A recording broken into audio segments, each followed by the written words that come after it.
ఎవడి మీదైనా కత్తెత్తే ముందు వాడనకాల నాలాంటి ఫ్రెండ్ ఉన్నాడా లేదా అని చూసుకోవాలి.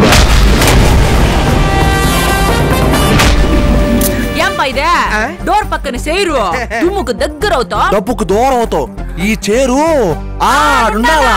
బ్యాచులర్ బాబు బ్యాచులర్ బాబు నా కోచింగ్ తోటి బెస్ట్ హస్బెండ్ అవుతాము. ఆ స్పీడ్ కొద్దిగా తగ్గించుకుంటే నీకే మంచిది. చూడు అంకుల్, ఈ వయసులో మీలా స్లోగా ఉంటే తప్పు గానీ నాలా స్పీడ్ గా ఉంటే తప్పు కాదు.